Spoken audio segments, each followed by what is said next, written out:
ஒன்று அரசர்கள் 11ஆம் அதிகாரம்.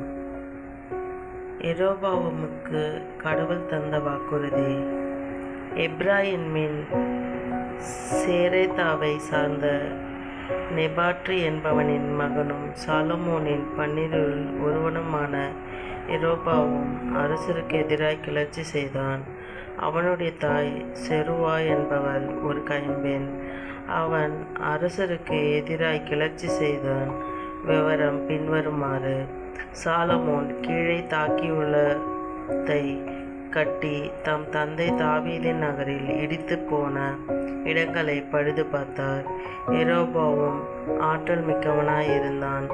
அவன் செயல்திறமை மிக்க ஓர் இளைஞன் என்று கண்டு சாலமோன் யோசேப்பு வீட்டிலிருந்து கட்டாய வேலை செய்ய வந்த அனைவரையும் கண்காணிக்கும் பொறுப்பை அவனிடம் ஒப்படைத்தார்.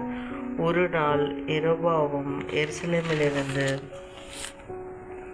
வெளியே போனபோது சீலோவை சார்ந்த ஆகிய என்ற இறைவாக்கினர் அவனை வழியில் கண்டார். அவர் புது சால்வை ஒன்று அணிந்திருந்தார். இருவரும் வயல்வெளியே தனித்திருந்தனர். அப்பொழுது அகியா தாம் போத்திருந்த புது சால்வையை எடுத்து அதை 12 துண்டுகளாய் கிழித்தார்.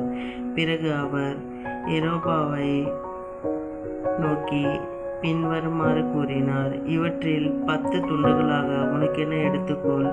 ஏனெனில் இஸ்ரேலின் கடவுளாகிய ஆண்டவர் உனக்கு இவ்வாறு கூறுகிறார்: இதோ, நான் சாலமோன் கையில் நின்று அரசை பறித்து 10 குலங்களை உனக்கு அளிக்கப் போகிறேன்.